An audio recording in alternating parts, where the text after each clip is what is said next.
Fala, galera! Seja você bem-vindo ao canal. Vamos falar sobre... Hoje nós vamos estar aqui falando um pouquinho sobre Segundo Reis, do capítulo 17 ao capítulo 25. Então, se você gosta de falar desse assunto, então não perde tempo, dá aquela curtida aqui embaixo e não se esqueça aí de convidar seus amigos também para se inscrever aqui no canal. É super importante se inscrever para que o YouTube comece a ver que esses vídeos realmente são relevantes para os canais da igreja, né? Então, para que mais pessoas possam conhecer esse tipo de conteúdo, é legal que vocês possam se inscrever aqui no canal. E também convidar os seus amigos para que possam também se inscrever, beleza? Então, vamos lá. Só para a gente começar hoje, eu gostaria de falar também sobre o resultado daquela sorteio que aconteceu, né? Daquela enquete que aconteceu. E o resultado ficou o seguinte: eu vou ter a chance de falar então sobre os ensinamentos do presidente Nelson, tá? Então, a partir dessa semana, eu já vou começar a colocar aí vídeos aí sobre os ensinamentos do presidente Nelson. E também eu vou voltar com aquele curso sobre liderança, ok? Então, são algumas novidades aí que a gente vai ter agora para o canal, beleza? Então, se você gostou aí, fala para mim aí embaixo se você gostou do resultado. Os ensinamentos do presidente Nelson realmente são bem especiais e a gente vai ter a chance de falar um pouquinho sobre isso, ok? Então, vamos lá para essa parte aqui da aula. A gente vai ver um pouquinho, bastante hoje, de história, bastante relacionado aqui a esse conteúdo de Segundo Reis 17 e 25. O tema dessa aula é No Senhor Deus de Israel confiou. Então, deixa eu abrir aqui minha ajuda.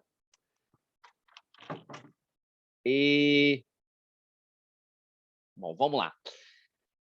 A gente sabe que o povo de Israel era um povo complicado, não tinha jeito sobre isso, né? Então, essa situação deles estarem sempre complicados em relação a tudo sempre aconteceu e nunca deixou de acontecer. Vira e mexe, esse era um círculo do orgulho deles, então eles não paravam de fazer isso, né? Então, eles endureceram o coração deles muitas vezes contra os servos do Senhor. E esse era o grande cenário do que estava acontecendo ali. Então, o povo do reino de Israel foi conquistado e levado cativo pela Síria. Então, a gente vai ver tudo isso acontecendo na aula de hoje. A identidade como tribos distintas, né, que eles tinham, e como o povo do convênio de Jeová, essa identidade ela acabou sendo perdida. No entanto, as 10 tribos não estão perdidas para o Senhor, e algumas delas foram visitadas por Jesus Cristo após a sua ressurreição. Tá? Então, isso é bem importante. A dispersão das 10 tribos de Israel começou com... Deixa eu só pegar aqui. Então, a dispersão das 10 tribos de Israel começou com os assírios, e no final eles foram dispersos e perdidos em meio a outros povos da terra. A gente vê isso lá em 1 Nef 22, versículo 3 a 5, isso acontecendo. E essas tribos, na verdade, vão permanecer perdidas até que volte o coração para Jesus Cristo, como parte da restauração e coligação dos últimos dias. Tá? Então, esse aqui é um cenário bem geral do que estava acontecendo. Então, como é que funcionava essa questão da Assíria tomar as terras, né? Então, a Síria ela costumava deportar e realocar os povos conquistados. Essa era a forma que a Síria costumava trabalhar. Assim, eles levaram os israelitas para terras estrangeiras e trouxeram, então, outros cativos estrangeiros para a terra que Israel havia possuído. Os povos estrangeiros que os assírios levaram para a casa de Israel, depois da conquista, foram os antepassados do povo que se tornaram, então, os samaritanos, que a gente conhece lá na história de Cristo, né? Lá na época de Cristo. Esses capítulos relacionam com a origem da animosidade que havia entre judeus e samaritanos. Olha que interessante isso, né?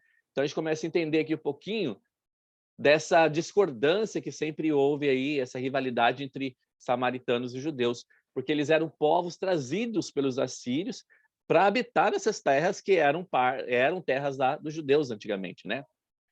A afirmação de que nada mais ficou, senão só a tribo de Judá, é correta, levando-se em conta que nessa época Benjamim, Levi e todos os demais israelitas que haviam abandonado Israel para juntar-se a Judá eram tidos como permanentes a essa tribo. Isso tudo eu estou lendo do manual do Instituto, tá? As 10 tribos levadas para o cativeiro na época foram Ruben, Simeão, Issacar, Zebulon, Gade, Dan, Azer, Naftali, Efraim e Manassés. Essas eram as 10 tribos. Efraim era a principal tribo do Reino do Norte, e como tal, as tribos do Norte ou as tribos de Israel frequentemente eram chamadas, então, coletivamente de Efraim. As 3 tribos restantes eram Judá, Benjamim e Levi. Parte dos componentes das tribos de Levi vivia ainda com Israel, ou seja, lá com as 10 tribos. E alguns de Efraim, Manassés e outras tribos viviam com Judá, tal como Leí, que a gente conhece da história do livro de Mórmon, que era descendente de Manassés. Portanto, a divisão não foi definida quanto pode sugerir uma leitura superficial. Então, na verdade, essa divisão ela requer uma coisa muito mais detalhada do que uma leitura superficial de como aconteceu. Tá? Isso está, então, no Manual do Velho Testamento de 2003, do Instituto. Okay? Um dos temas principais assim, do início do que a gente pode pensar aqui é o seguinte: será que eu penso mais em agradar aos outros ou eu penso mais em agradar a Deus? Essa é uma das perguntas que a gente pode fazer durante essa aula. Quais são algumas coisas que me distraem de amar a Deus ou que afastam minha mente e meu coração dele? Então, quais são algumas coisas que me afastam dele? E como que eu mostrei recentemente a Deus que eu amo acima de tudo e acima de todos? Então, são 3 perguntinhas aí que a gente pode manter durante o nosso bate-papo aqui hoje sobre 2 Reis 17 a 25. Então, lá em 2 Reis 18, lá explica o seguinte, que a Síria conquistou o reino de Israel ao norte. Então, as 10 tribos que viviam em sua maior parte nas regiões de Samaria e Galiléia, porquanto não obedeceram à voz do Senhor, seu Deus, antes transgrediram sua aliança. Então, isso foi um cenário aqui que aconteceu, né? Eles não obedeceram às leis do Senhor. E esse que era o grande problema do povo, né? A gente sabe da galera ali de Israel, que não é muito diferente de hoje em dia, não, né? Mas o grande problema é que eles tinham convênios para serem obedecidos, mas eles não obedeciam. Ou, às vezes, eles obedeciam por um tempo e quebravam esse convênio. E esse era um cenário que vivia se repetindo sempre. E, por isso, essa situação só vivia complicando para eles. Né? Então, depois de uns 7 anos assim que o rei assírio Sargon, que sucedeu Salmaneser, conquistou o reino de Israel ao norte e levou o povo para cativeiro, Senaqueribe, é uns nomes, né? Senaqueribe o sucedeu, então, como rei.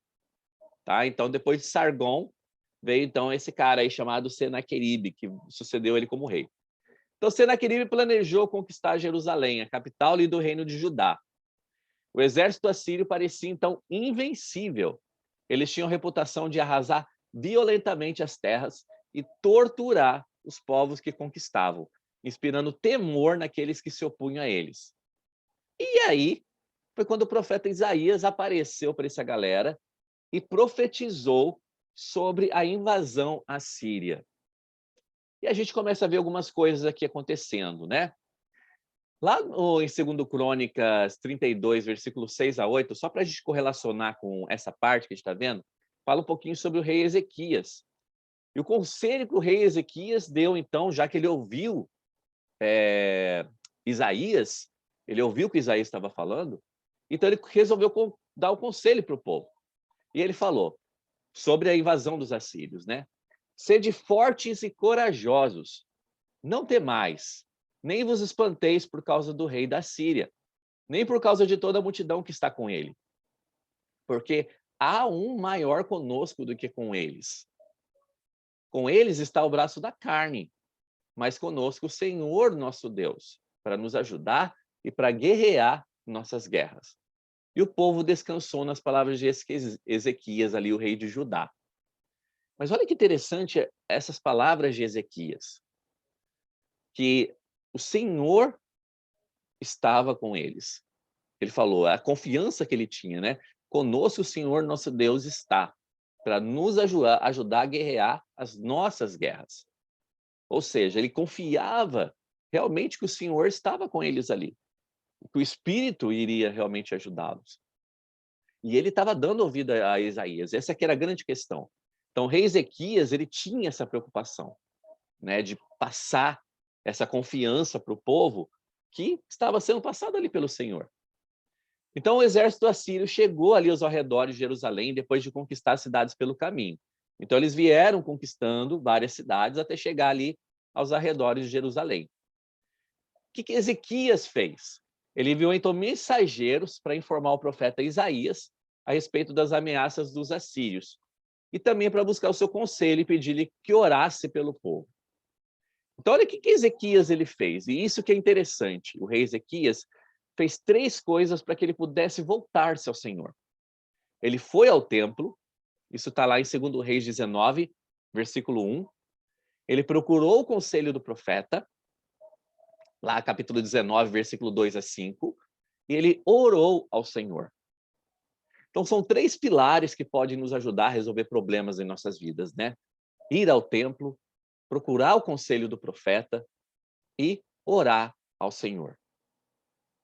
O que o profeta tem falado sobre aquilo que você está buscando?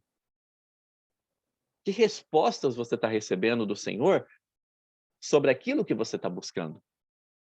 Então, a gente pode pensar nesses 3 pilares aqui para que possam realmente nos ajudar também na busca de nossas respostas que estamos tão procurando tanto em nossas vidas. Então, Isaías, o que ele fez? Ele novamente garantiu a Ezequias que o Senhor defenderia Jerusalém contra o exército assírio. Então, ele falou, ó, fica calmo, a situação vai ser normalizada e o Senhor está com vocês. Lá no capítulo 19, versículo 35, fala o seguinte: sucedeu, pois, que naquela mesma noite saiu o anjo do Senhor e matou o acampamento dos assírios. 185.000 deles. E levantando-se pela manhã cedo, eis que todos eram cadáveres. Ou seja, o que o Senhor lhe fez? Ele providenciou para que o exército ali dos assírios fosse destruído, que era o que Isaías tinha falado. Ó, não se preocupa, porque o Senhor vai fazer a parte dele. Então, isso aconteceu por quê? Porque o rei Ezequias, ele fez a parte dele. Ele voltou-se ao Senhor. E quando ele voltou-se ao Senhor, ele convidou o povo também para que pudesse voltar ao Senhor. E naquele momento, quando o povo se voltou ao Senhor e ele também o fez, o Senhor fez a parte dele, os abençoou. Então, quando foi que você se voltou ao Senhor para obter ajuda em relação ao temor ou a um desafio que você está passando? E de que modo que o Senhor os ajudou? Pense um pouquinho sobre isso. Se quiser, você pode comentar aí embaixo, beleza? Lá no capítulo 20, naqueles dias, então, adoeceu Ezequias de morte, e o profeta Isaías, filho de Amós, foi a ele e lhes disse: assim diz o Senhor, põe em ordem a tua casa, porque morrerás e não viverás. Isaías foi lá e falou: olha, o seu tempo está acabando, não tem jeito, você vai morrer, mas antes, põe em ordem a tua casa. Então ele virou o rosto para a parede e orou ao Senhor, dizendo: ah, Senhor, suplico-te que te lembres de que andei diante de ti em verdade e com o coração perfeito, e fiz o que era reto aos teus olhos. E chorou Ezequias muitíssimo. Então Ezequias ele foi clamar ao Senhor depois de ouvir Isaías. E o Senhor falou para ele: ouvi a tua oração, vi as tuas lágrimas, e eis que eu te sararei. Ao terceiro dia subirás à casa do Senhor. O Senhor foi ali e abençoou Ezequias com a vida. Não o levou naquele momento, né? O Senhor mostrou a Ezequias um sinal ali para poder confirmar que ele o curaria. Mais tarde, Isaías profetizou que a Babilônia, então, conquistaria o reino de Judá. Mais uma profecia relacionada ao que aconteceria. Olha o que o Elder Oaks falou aqui sobre essa situação que aconteceu com o rei Ezequias, né? Os santos dos últimos dias acreditam em aplicar as melhores técnicas e conhecimentos científicos disponíveis. Usamos a nutrição, os exercícios e outras práticas para preservar a saúde e recrutar a ajuda de profissionais da saúde, como médicos e cirurgiões, para restaurar a nossa saúde. A utilização de ciências médicas não está em desacordo com nossas orações de fé e nossa confiança nas bênçãos do sacerdócio. Isso é bem importante, porque tem uma galera que acha que, tô doente, então eu vou pedir uma bênção do sacerdócio e tá feito. Beleza. Aquele momento de você ter a fé, de você buscar a bênção, é importante, com certeza. Mas isso pode andar colado junto com a ciência, junto com o que a medicina tem para nos oferecer também, para nos ajudar. Né? Então, evidentemente, não precisamos esperar que todos os outros métodos tenham sido utilizados para orar com fé ou dar a bênção do sacerdócio para cura. Lógico, nas emergências, as orações e bênçãos vêm em primeiro lugar. É mais frequente utilizarmos todas essas coisas ao mesmo tempo. Então, se a gente tiver a chance de utilizar tudo ao mesmo tempo, né? Tanto a força do Senhor, a fé no sacerdócio e tudo mais, quanto o que a gente tem na medicina, por que não utilizar tudo junto? Né? Então, precisamos tomar cuidado com isso para não achar que somente com uma coisa o meu problema vai ser curado. Às vezes eu preciso de mais coisas. Né? Eu preciso realmente ter fé, eu preciso ali do poder do sacerdócio, isso vai me ajudar pra caramba, mas muitas vezes eu preciso também, aliado a isso, do poder da ciência para nos ajudar. Embora seja verdade que exercemos fé no Senhor, podemos ser curados. A revelação moderna declara: e também acontecerá que aquele que tiver fé em mim para ser curado, e não estiver designado para morrer, isso é importante, não estiver designado para morrer, esse será curado. Assim, se uma pessoa está designada a morrer, o plano do Senhor provê a ela a oportunidade de ir para o mundo espiritual e continuar a progredir. O que aconteceu com Ezequias naquele momento é que, apesar do que Isaías tinha falado, né, no plano do Senhor, o Senhor, ele ainda não tinha colocado aquele momento como a hora de Ezequias partir. Então, por isso que o Senhor deu a chance para que Ezequias pudesse recuperar a saúde dele. Olha o que o David Banner falou.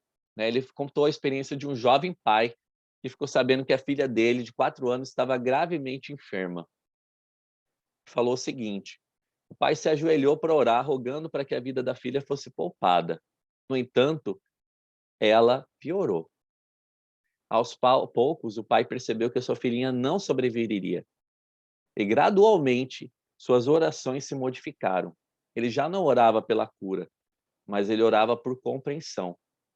E ele pensava e falava: faça-te a tua vontade.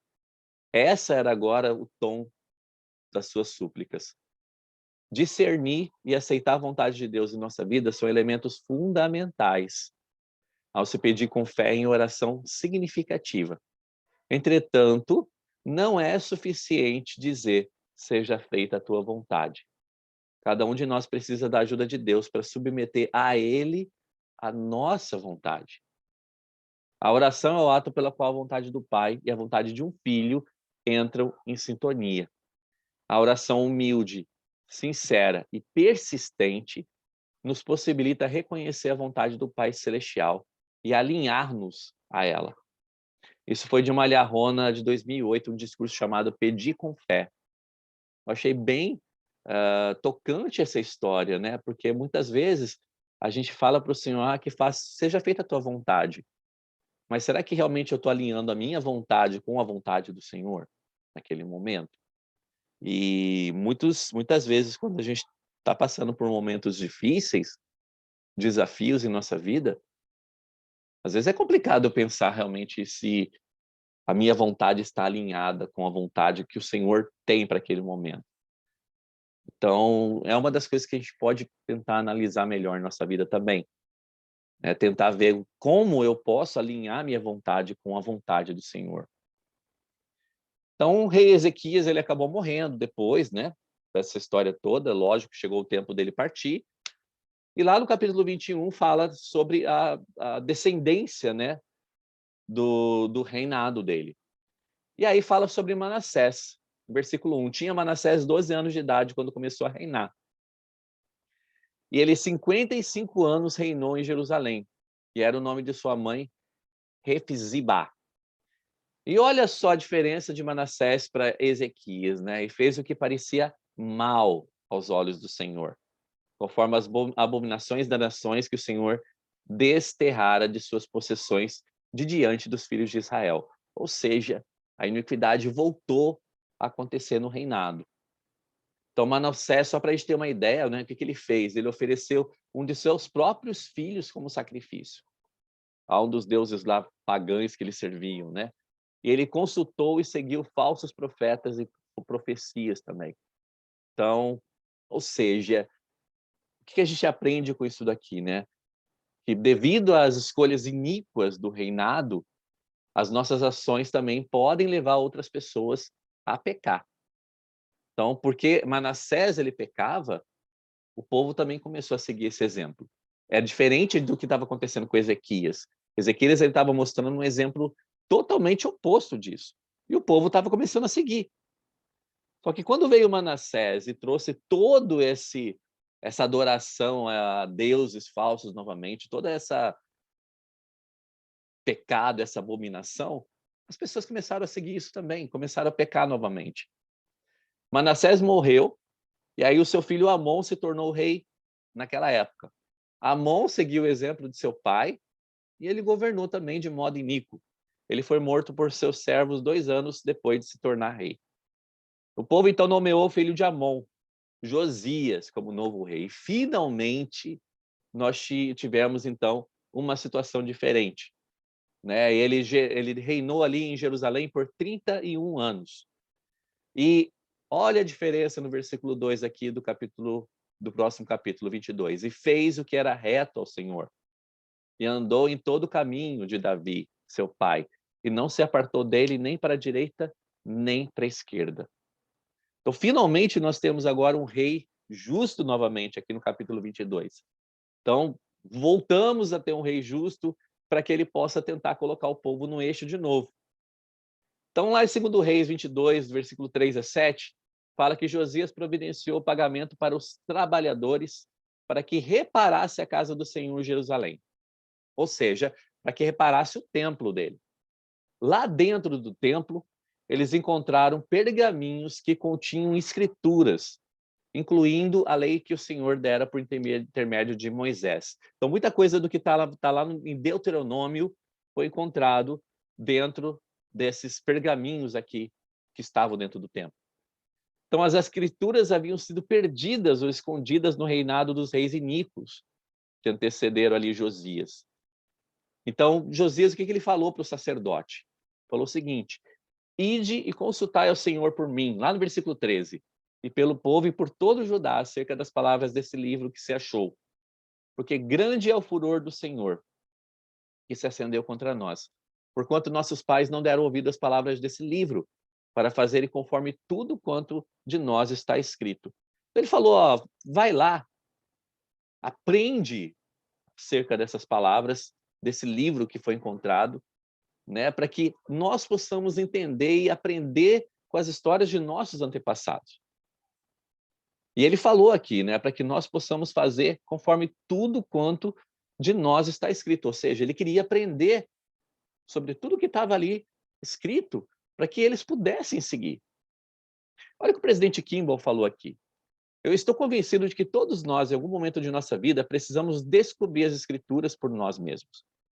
E não só descobrir uma vez, mas redescobri-las continuamente. Interessante isso, né? Redescobrir as escrituras continuamente.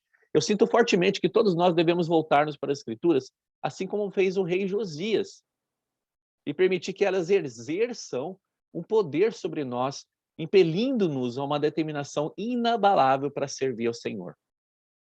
Eu percebo que quando estou negligenciando o meu relacionamento com a deidade, eu tenho a impressão de que nenhum outro divino está escutando o que eu digo e nenhuma voz celestial está falando comigo. Parece que eu estou muito, muito longe. E aí ele dá uma chave, né, para que nós possamos vencer isso. E ele fala, se eu mergulho nas escrituras, a distância diminui e a espiritualidade volta. Eu passo a amar mais imensamente, intensamente as pessoas, que devo amar de todo o coração, poder, mente e força. E por amá-las mais, torna-se mais fácil seguir os seus conselhos. Tá? Isso está lá no livro Ensinamentos do Presidente da Igreja, do presidente Kimball, de 2006. Então, quando nós vemos, né, que nosso relacionamento não está muito legal com a deidade, com Deus e Jesus Cristo, e nós precisamos melhorar nesse nosso relacionamento, uma das chaves que ele nos dá é mergulha na leitura das Escrituras. Fazendo isso, nós temos a chance de voltar a ter essa conexão com o Espírito. Olha lá em 2 Reis, capítulo 23, versículo 3, fala assim: E o rei se pôs em pé junto à coluna e fez convênio perante o Senhor, para seguir ao Senhor e guardar os seus mandamentos, e os seus testemunhos, os seus estatutos com todo o coração e com toda a alma, confirmando as palavras desse convênio que estavam escritas naquele livro.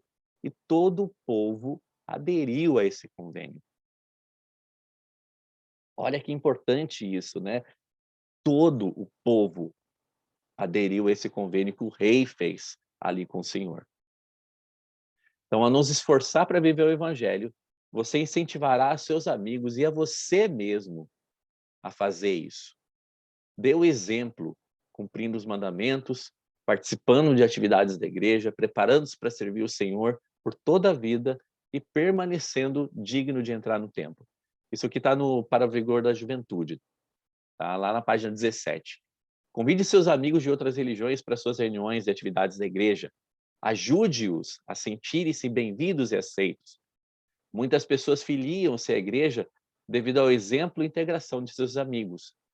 Também se esforça especialmente para estender a mão para os recém-conversos e aqueles que estão menos ativos. Eu deixei aqui 4 perguntas para nos ajudar relacionado a isso. De que maneira você já foi abençoado por causa de escolhas corretas de outras pessoas? Quando foi que você pode ajudar alguém dando bom exemplo ou estendendo a mão para essa pessoa? O que você pode fazer ou o que fizeram para tornar o estudo das Escrituras para uma experiência mais significativa, né? O que você pode fazer para ajudar que o estudo das Escrituras se torne uma coisa mais significativa para você? E que impacto o estudo das Escrituras pode ter em sua vida? Queria que vocês comentassem aqui embaixo também. Deixa de comentar não, galera. É legal eu sempre ver aí os comentários de vocês. Eu sempre dou um jeito de comentar também, de falar alguma coisa. Porque eu estou vendo que vocês realmente estão participando, tentando assim colaborar também para que outras pessoas possam conhecer essas coisas. Então, não deixa de comentar. É bem legal o comentário de vocês. Eu adoro o comentário de vocês aí. Ok? Então, depois do rei Josias governar por 31 anos, ele foi morto numa batalha, infelizmente. Porque depois da sua morte, 2 de seus filhos, Jeocás e depois Jeoquim, governaram de modo iníquo e conduziram o povo novamente à idolatria. Então, aprendemos ali que o filho de Joaquim, tornou-se então o rei de Judá.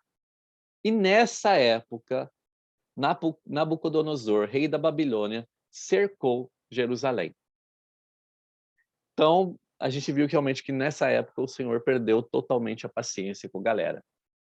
E começou, então liberou ali Nabucodonosor, o rei da Babilônia, para que ele fosse lá e conquistasse Jerusalém. E fala lá no versículo 16: E todos os homens valentes, até 7.000, e carpinteiros e ferreiros até 1.000, e todos os homens destros na guerra, estes o rei da Babilônia levou presos para a Babilônia. Então o rei da Babilônia colocou Zedequias de Judá como rei local para governar seu povo de forma iníqua, mas para pagar tributo aos babilônios. Ele colocou Zedequias, né, um outro Zedequias, de Judá, como rei local, mas aí ele tinha que pagar tributos aos babilônios. Então, na verdade, era uma forma iníqua ali dele governar. Zedequias, então, ele rebelou-se contra a Babilônia, e os babilônios, então, atacaram novamente Jerusalém. Olha o que eles fizeram, então, né? Lá no versículo 7 fala assim: mataram os filhos de Zedequias diante dos seus olhos, e vazaram os olhos de Zedequias, e o ataram com 2 cadeias de bronze e o levaram à Babilônia. E queimou a casa do Senhor e a casa do rei, e também queimou todas as casas de Jerusalém, todas as casas dos grandes. E todo o exército dos caldeus que estava com o capitão da guarda derrubou os muros em redor de Jerusalém. Não teve jeito. Jerusalém acabou sendo conquistada, né? Muitas pessoas morreram, e tudo isso por causa da iniquidade. Um dos filhos de Zedequias, só para a gente poder terminar isso daqui, chamado Moleque, ele escapou da destruição de Jerusalém. E Moleque está lá no livro de Mórmon, e fala o seguinte: o Senhor guiou Moleque e outros à terra prometida das Américas. Algum tempo depois que Leí e sua família partiram de Jerusalém. Então, alguns dos descendentes de Leí encontraram com os descendentes de Moleque e se uniram a eles lá em Zaraena. É o que a gente vê lá em Omni, Mosias e em Elamã. Tá? Então, as histórias aqui dessa galera acabou se encontrando ali, né? Eu queria encerrar essa aula aqui falando da gravidade que existe quando a iniquidade ela acaba reinando. Né? A gente viu assim o Senhor falando várias vezes com o povo, falando para eles deixarem a iniquidade de lado, e a gente viu realmente que eles foram abençoados muitas vezes, mas quantas vezes eles voltaram a cometer as mesmas coisas? E a gente faz a mesma coisa, muitas vezes. O Elder Bednar, em 2015, ele falou o seguinte: não podemos ser bons o bastante, nem estar à altura se confiamos apenas em nossa capacidade e em nossa realização. Nossas obras e nossos desejos, por si só, não podem e não vão nos salvar. Depois de tudo que pudemos fazer, somos completados somente por intermédio da misericórdia e da graça disponível por meio do sacrifício expiatório e eterno do Salvador. Temer ao Senhor, que é um dos convites que os profetas sempre fizeram para Israel, significa amar e confiar nele. Isso que significa temer ao Senhor. Quando tememos, ou seja, quando amamos e confiamos nele mais completamente, nós o amamos então mais perfeitamente. E o perfeito amor lança fora todo o medo. Ele fez uma promessa aqui para a gente. Prometo que a luz resplandecente do temor do Senhor dissipará as trevas dos temores mortais.